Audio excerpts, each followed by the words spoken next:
What is going on, everybody? So it's been on my heart for quite some time now to do a weight loss Q&A, and I intended to do this before I had my surgery back in August, and I never got around to it. So now is as good of time as any. So I wrote these questions down several weeks ago, and I'm just gonna get right into it.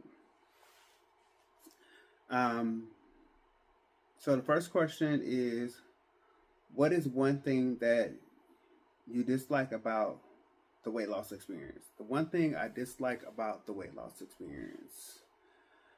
The one thing I dislike about the weight loss experience is the roller coaster.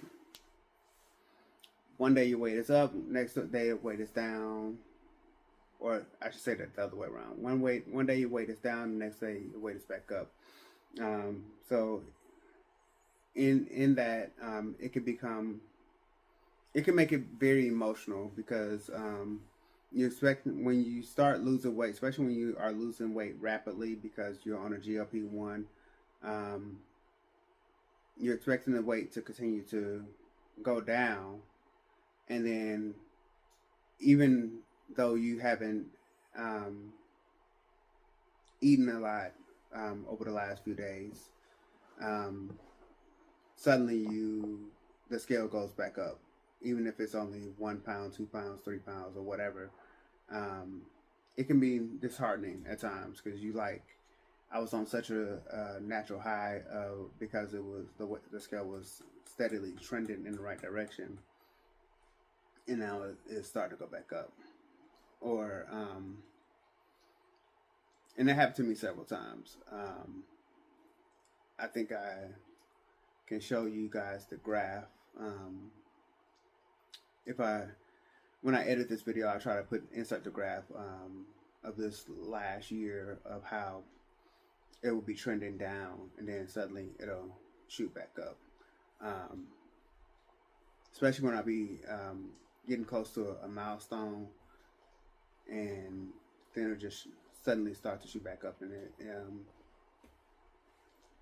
it can actually begin to play with your mind, and can cause it for some. I know for me, it can cause some depression to begin to set in. So, and for some people that I don't want to speak for other people, but I know if I suffered from like eating disorders, it probably could have caused me to go into that as well. So like bulimic and anorexic eating disorders, it probably could have caused me to suffer going to that, but that wasn't my issue. So I tried the whole sticking my finger down my throat thing at one point, and I just couldn't do it. I have a natural gag reflex, so making myself throw up on top of that just wasn't my thing. So, but the whole roller coaster thing of weight loss is one thing I don't like about it. Right now I'm on a small roller coaster where my weight is fluctuating between 210 and 215. So that one is not as bad, but when I was over 250 and it would shoot back up, that's when it was really bothering me the most. Are people nicer to you now that you've lost weight? I would say people are not as mean to me now. When I was a bigger person, people were a lot nastier to me. People that didn't know me would say nastier things. I remember when I was on a dating app, someone thought that I was on there specifically to pay for sex, and that wasn't the case at all. And I even asked them, like, why did you think that I was on here to pay for sex? Because you're a fat guy, and that's all fat people do is pay for sex. Like, not me. I ain't never had to pay for sex, and I'm not about to start with you. And I immediately got actually I didn't let that person stop me from attempting to date, but they were blocked. Um, but overall, no.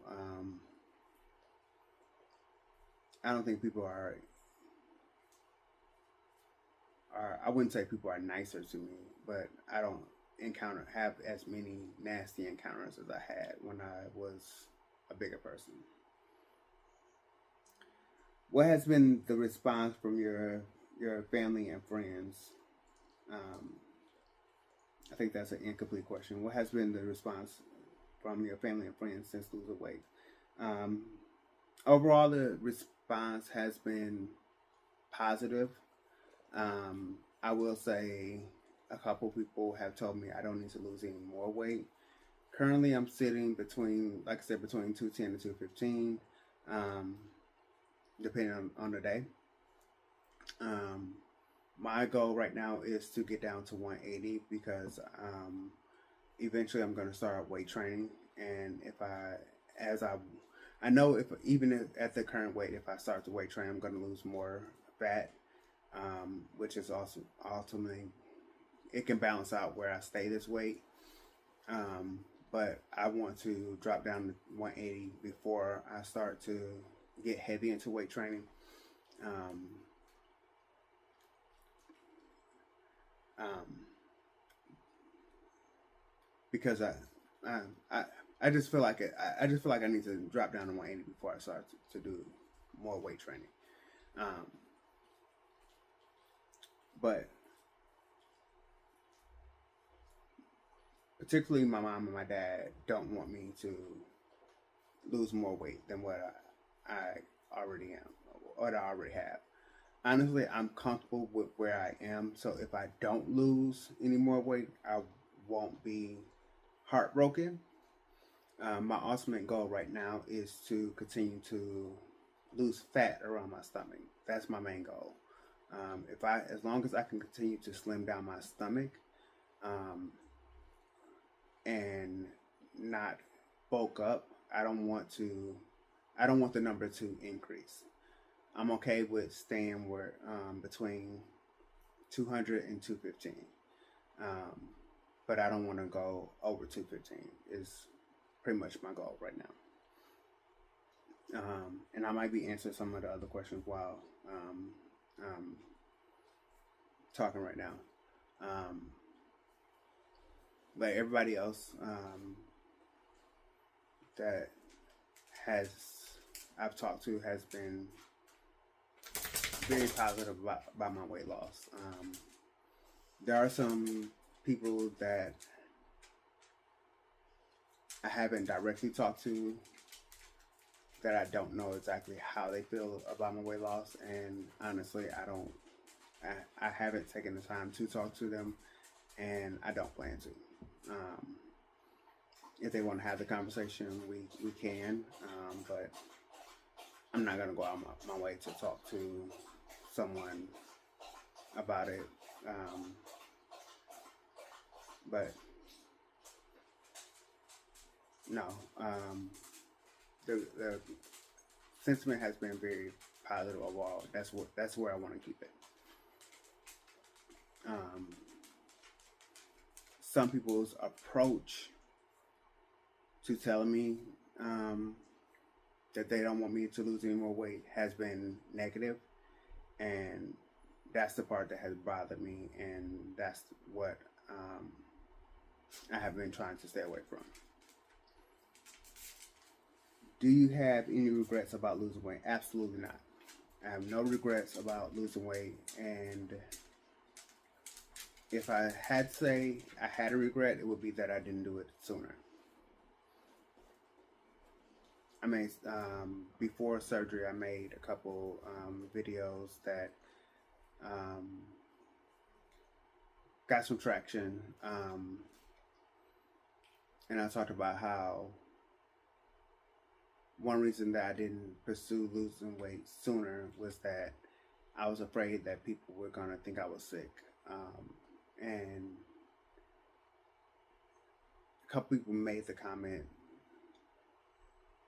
Well, a couple people made the comment behind my back that got to me when I did lose like 20, 30 pounds early on. Um, and that's what they made the comment that I looked like I was sick when I lost 20, 30 pounds. And that's what kind of, I won't say it stopped me from losing weight, but it's what kind of played in my head. Because at that time, I had a doctor that was willing to approve me for a gastric bypass. And the job I had at the time, my insurance would have paid for the gastric bypass. But I wasn't interested in the surgery because I felt like I didn't need the surgery. Because I was only 200, and at the heaviest I was at the time was like 285 pounds. So I felt like I wasn't big enough for the surgery. But had I known then what I know now, I probably would have went ahead and got the surgery then. But I was afraid people was going to say that I looked sick and that I looked like I was on drugs and things like that. A lot of negative things that I didn't want to hear. So those are some of my regrets that if I had to have any regrets, that I didn't pursue the weight loss surgery back in 2008-9 to prevent myself from being as big as I got in 2019. What is your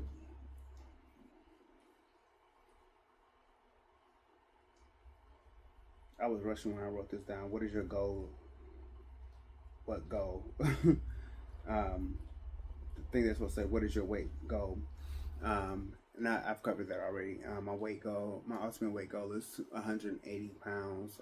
But like I said, if I stay between 200 and 215, I'm okay with that as long as I don't go for 215.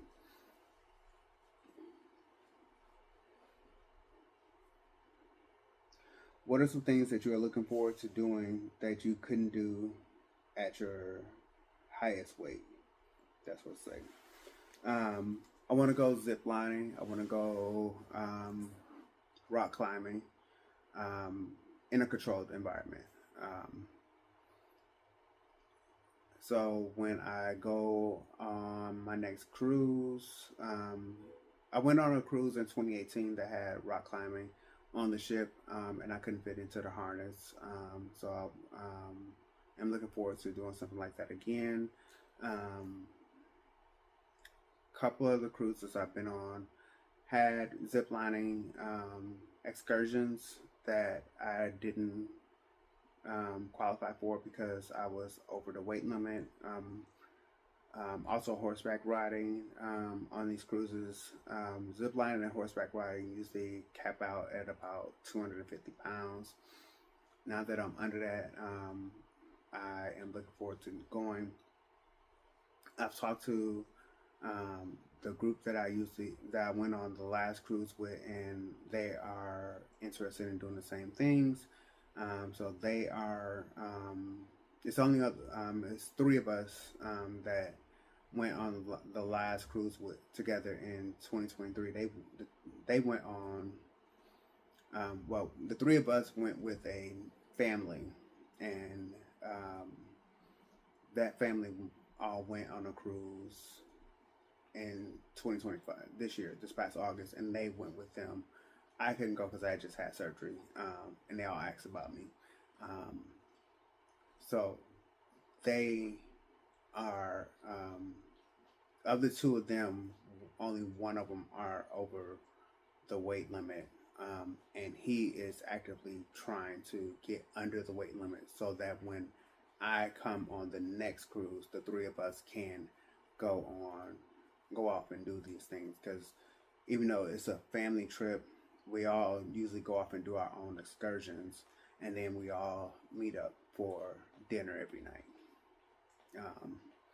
and if we see each other throughout the day at around the pool or the bar, one of the bars, or at the shows or whatever, we stop and have conversations or whatever. But throughout the day, we enjoy ourselves separately, and then we get together at night and have a good time. And we'll meet up if we'll meet up at like the comedy show and other things. There are different things that we meet up at throughout the cruise and enjoy as a whole group, but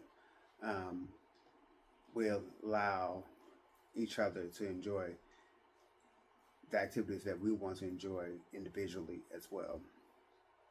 Because they're the mom and pop of the group.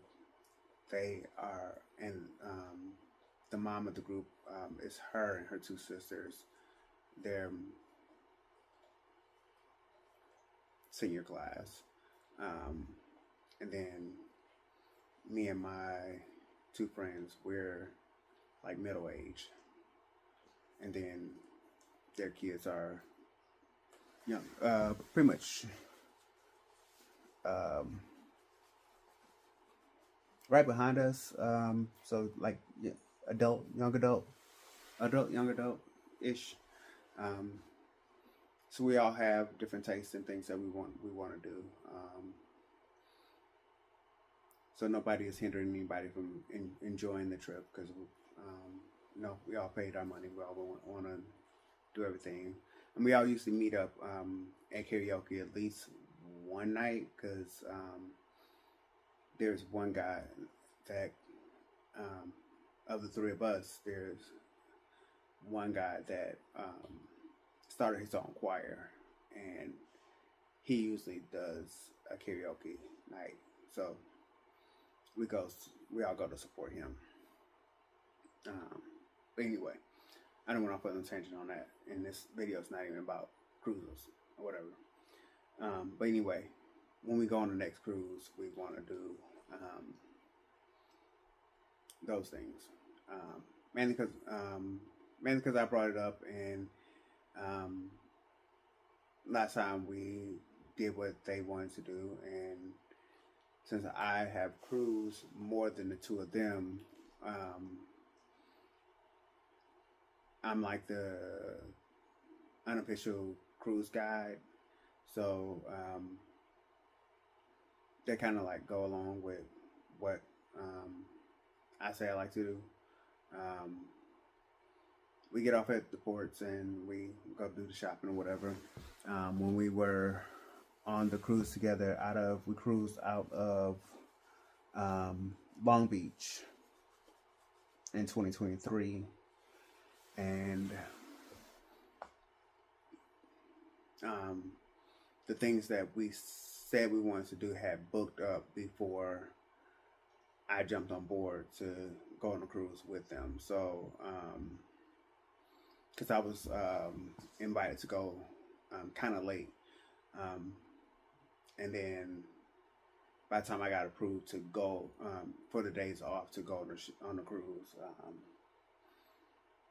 everything was booked up. So when we made our plans, we ended up booking a day spa or a day at the beach excursion in Cabo San Lucas, because that was like our shortest day on the island. We was only in Cabo literally, I think, 8 hours. We pulled in to port at 7 o'clock in the morning, and we were supposed to pull off. We were supposed to pull off at 3, so we had to be back on the ship at 1. So our excursion, we had to meet on the lower deck at 6:30 in the morning, because we was literally the first ones off the ship, and we had to meet the bus driver back at the meeting point at noon. So it's like a 4 hour excursion. I mean, we had a good time. We enjoyed it or whatever, but we really didn't get to see anything else.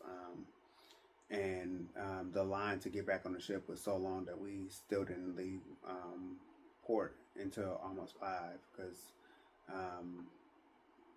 if you ever cruise into Cabo, then you know that the cruise ships can't come all the way into the island because it's low tide at the island. So you have to catch I forget what they call them, but you have to catch a smaller boat from the ship to the dock. And the line for those smaller boats to get back to the boat was just so long that they couldn't get everybody back to the ship in time. So as long as you was in line at 1 o'clock, they couldn't leave you. So the line was just so long that they couldn't get everybody back. And of course, they don't cut the line off. As long as that line was still open, people still was able to jump in line and get back on the ship. And then it didn't help that they also had to get more food and drink and stuff on the ship. So one of the doors to the ship that they was using to get people on the ship got blocked by this other boat that was putting food onto the boat. I'm forgetting the technical terms, but so we did that, and then when we was in Mezzalin and Puerto Vallarta, we just kind of walked around the port, so we didn't even do excursions down there. So again, I don't went off on a tangent and got away from the questions, but that's what we talked about when we go on the next cruise, is that we want to do horseback riding, ziplining, and possibly rock climbing, and things like that. Depending on the ship that we are on, if they have like rock climbing and things like that on the ship. I know Carnival don't usually have rock climbing on their ships, but Royal Caribbean does, and they are game with going on any kind of ship. I mean, any cruise line. But they are also partiers, so they like going on Carnival. The family that we've been traveling with, they are a Carnival family. So if we're traveling with them, we're more likely to be on a Carnival ship. If we travel just the 3 of us, then we will more likely go wherever the deals are. Me personally, I'm probably going to be traveling by myself for a while. So I am probably leaning towards Royal Caribbean being my next cruise. Mainly because if something happened and I need to cancel, then with Royal Caribbean and Norwegian, you have up until the day that the payment is due to cancel and get your deposit back. With Carnival, regardless of when you cancel, you don't get your deposit back. So that's why I don't really want to rock with Carnival too much no more, because stuff happens and you might have to cancel. So, but back to the questions. Have you experienced any side effects from your medications? No. So as far as medications that have helped me with my weight loss, currently I am taking Mounjaro, which is a GLP-1 that was originally just for diabetics. Now they are starting, I just learned this recently, they are starting to offer it to non-diabetics. And I can see why, because it's very effective. So my sister, who is not diabetic, her doctor just put her on Mounjaro. And I am also on Topiramate, also called Topamax. I was put on that. So I've been on Mounjaro since August of 2023. Prior to Mounjaro, I was on Ozempic. I was put on that during the pandemic. I want to say. So I went into diabetic ketoacidosis in 20. So my in 2019. So I was put on insulin in 2019. Came off of it in 2020. I got put on it a second time in 2021. So I got put on Ozempic, I want to say in 2022. And then it became hard to come by. So I was on and off of it for about a year due to supply chain issues. So because of that, they put my last endocrinologist I had in Wisconsin took me off of Ozempic and put me on Mounjaro. And then I've been on Mounjaro ever since. So, and then last year when I started having migraines, they gave me the option to go on when migraines, they usually treat it with a seizure medication.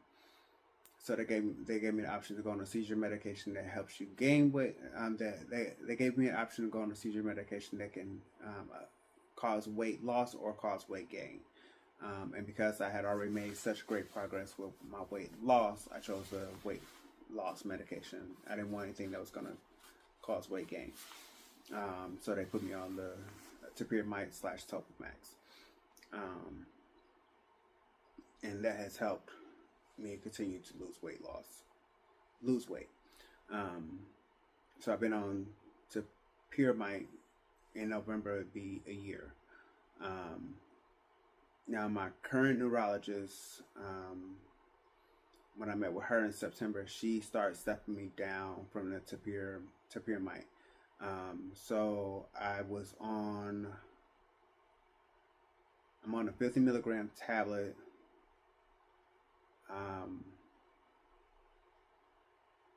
Currently I could take up to 400 milligrams a day. I've never taken that much unless I just wasn't feeling that well. So it's very rare that I would take that much in a day. So she now has me taking a maximum of 300 milligrams. No, she has me taking a maximum of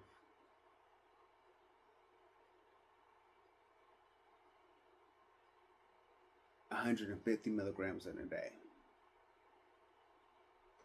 So she wants me taking, because each tablet is 50 milligrams.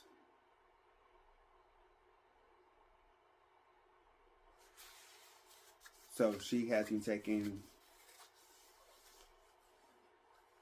50 in the morning and 100 at night.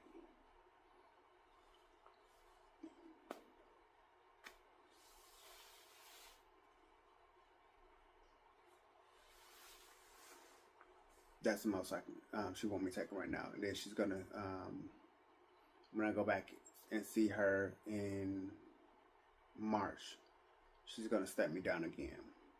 Her goal is to ultimately take me completely off the Topamax.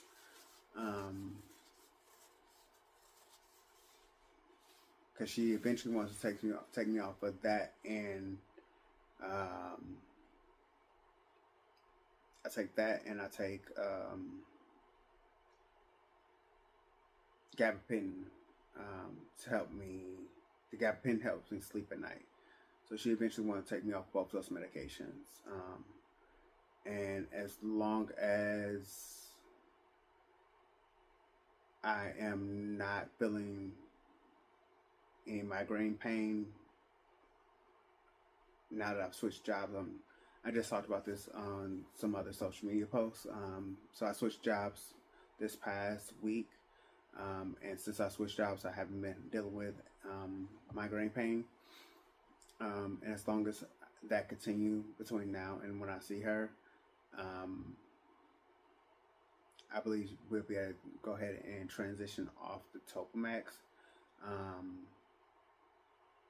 Right now, I can't say that for sure with the gabapentin, because the gabapentin helps me go to sleep at night.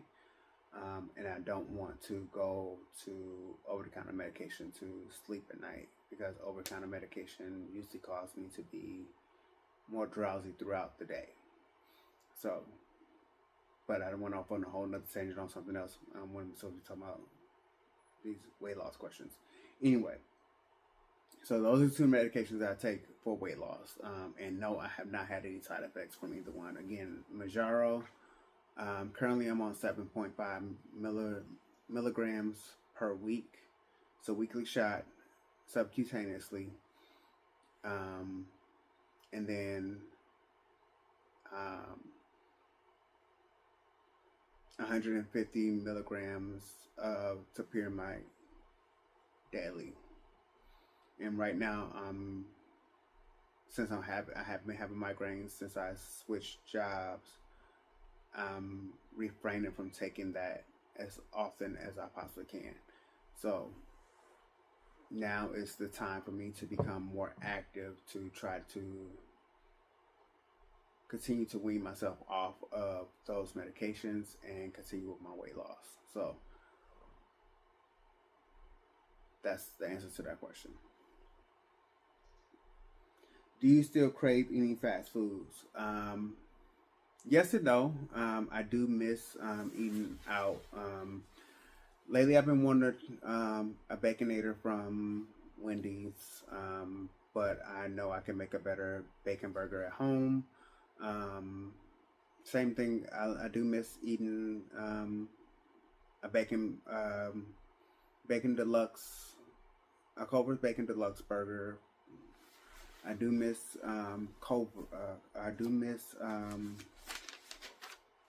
eating at a burrito bowl from Chipotle, or a nacho bowl from Qdoba, or one of their quesadillas. But I know I can make all of that at home, and it can be healthier, or it can be healthier and often taste better at home. So I miss it, but I don't miss it. What does a typical day look like for you? I just posted my morning routine. Other than that, after the morning routine, I go to work, and then I come home. And right now, I'm up for another 2 hours, and then I'm about to do a evening routine, which will consist of me coming home, taking Milo out, and I'm trying to figure out how to get a workout in, because I only had like 2.5 hours before I have to go to bed. But I come home, I might make something to eat, but I do pack my lunch based on what I cooked early in the week. I pick out what I'm going to wear the next day. Lately, I've been trying to get some content made, because I am striving to reach my video goal of 200 videos for the year, and August really screwed me up with that. But as far as what I'm doing to get a workout in, it's usually like I try to get a 30-minute workout, a 30-minute walk in. 30 to 45 minute walk in with a 75 soft challenge is a 45-minute workout a day. And now that I am not working my other job, I did walk a mile to and from the bus stop every day. That was my 45-minute workout daily. I do have to now figure out another way to get my 45-minute workout in. I'm reconfiguring everything.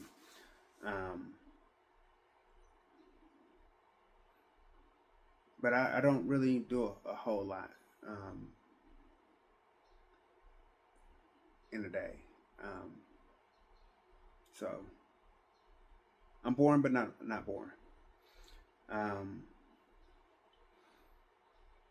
did you work with a trainer, nutritionist at any point? No. Um, my insurance wouldn't cover either, so I didn't have the option to. Um, and because of how tight things have been since I moved to Charlotte, I didn't have the extra funds to pay for one.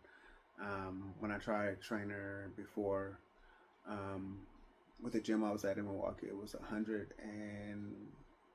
a month.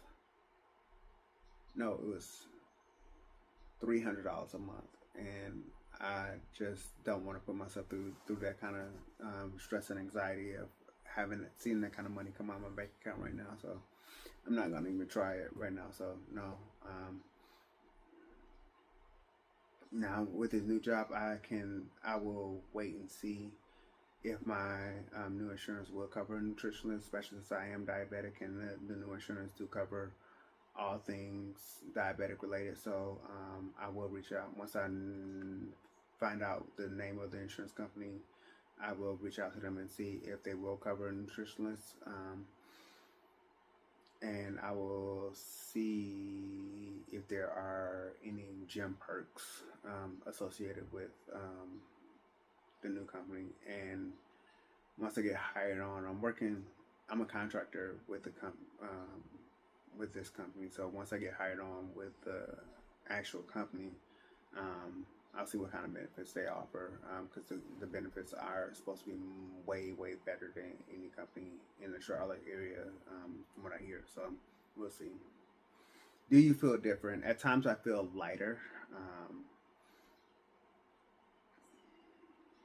but I definitely feel different. Um, the kind of a downfall to losing weight is that once the weight began to come off, I discovered that I have degenerative disc disease. So that means that the disc in my spine are deteriorating, um, and yeah. So at some point, I do need to start visiting a chiropractor a little more often, to get treated for my spine, the disc in my spine deteriorating. So, how long did it take? I feel like that's an incomplete question. So, how long did it take for me to lose the weight? It took about 6 years. So, at my highest weight, I reached my highest weight in April of 2019, which was 340 pounds. So from then to now, it's been, at this point, it's been about 6.5 years. Um, so today I am at the lowest weight I've been at since probably middle school. So it took about 6.5 years. What was the most rewarding part of your journey? As of right now, the most rewarding part was to find out I can wear a large T-shirt. I guess that was rewarding because I never thought I would be in a large again. I think the last time I wore a size large was probably middle school or elementary, somewhere between there. I know I was younger than 15, so to put on a large and actually fit comfortably was pretty. It felt pretty good. I actually recently ordered a new coat, and I was nervous because I ordered it from Temu, for one. Stuff you order online, and may never fit the way they say it's going to fit. But for me to get it, order it in a size larger, for me to get it and it actually fit comfortably, that actually felt really good. So to be able to order large and not feel like I'm about to bust out of it, that actually felt good. Is there anything that helped you to stay on track? Um, Seeing the numbers go down, and be able to look back at this, the numbers, and being able to track the numbers, that really helped me. So having a smart scale has really helped me. So if you don't have a smart scale or some sort of if you don't have a smart scale, I encourage you to get a app like Lose It, to be able to track your weight as you are going through the process. But if you do have if you can get a smart scale, make sure you download the app, and let the app track your progress as you go, because it definitely will help you see all of your numbers throughout your journey. If you don't have a smartwatch, invest in one. It would definitely track all your steps throughout the progress, especially going into next year. One of the challenges I just saw for 2026 is especially if you are into walking and running, is to try to do 2,026 miles. I've never done that. Usually the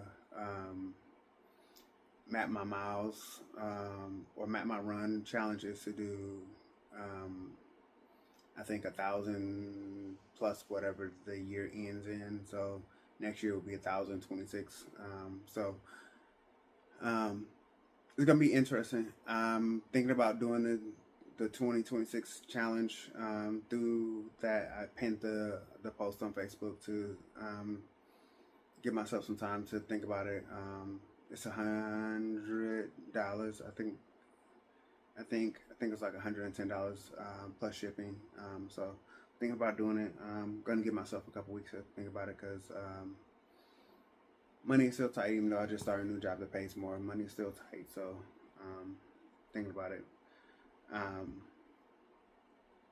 Are you comfortable talking about your journey? I have become more comfortable, especially considering how many people have been supportive of my journey. So and even honestly, regardless of how supportive people have been, I found pride in my own journey. I've learned that regardless of who do or don't support me, I need to be proud of myself regardless, because this is my journey, and I had to own it. Just like I had to own the fact that I put on a lot of weight, I had to own the weight loss.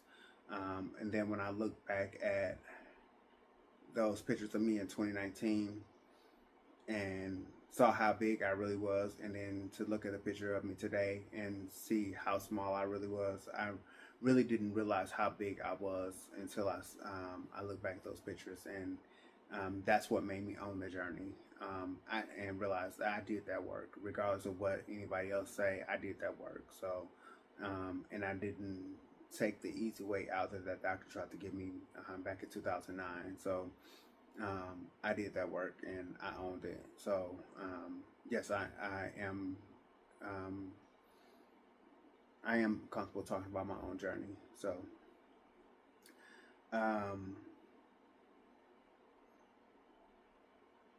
one question a lot of couple people have asked me is, are you sure you're not too small? No, I'm not too small. I'm not too small. No, and I'm not gonna let anybody tell me that I'm too small. And I have found that question to be borderline offensive. And that's a question that I have shut down on people for asking, or saying, especially with my dad, because the way he say it. I'm coming to learn that he don't mean any harm in his 65 years self, but he don't know how to express his opinions without being offensive. And I've tried talking to him and letting him know that you can have your opinions on how someone else looks or how you feel they should go about their journey, but you can't tell them how to walk in their journey. Just like he had to make his decisions about his journey and the issues that he was dealing with, and no matter how somebody else felt about how he went about his journey, he had to make his decisions on how he approached his journey on his own. I have to do the same thing for my journey. Even though we on two different journeys, and our journeys affect us differently, we each have to approach our journeys how we need to for ourselves. And when I broke it down to him that way, he understood what I was saying, but he still allowed his opinions about my journey to be offensive. And he doesn't understand that. So when he gets to making his opinions about my journey, that's when I want to shut down. But what I found that I need to do to protect my peace is to end the conversation and get off the phone with him. Because he don't understand how offensive it is for him to say, you don't need to lose no more weight. You find just where you are. And the way he says it comes off very offensive. And I get that that's just his opinion. But at the same time, like I've told him, I'm going to do what's best for me. And if I feel like what's best for me is to lose another 35 pounds, I'm going to lose that 35 pounds. So, no, I don't think I'm too small. I've seen a couple other people on social media that have come from where I was, and I know that I can be where they are. They've lost more weight than where I'm trying to, where I want to go, and I feel like they look damn good. So, do you think that you will gain it all back? Nope, I don't think I will gain it all back, and I'm not gonna let anybody convince me otherwise. So, it is what it is. But that is the last question that we have for this Q&A. If you have any other questions about my weight loss journey, or anything that I have, any follow-up questions to anything that I have mentioned today, definitely go ahead and drop them down in the comments below, and I will do my best to answer them as soon as possible. But that's going to be it for this video. Don't forget to like, comment, share, and subscribe, and be sure to hit that notification bell to get all my post notifications. I will see you guys in the next video.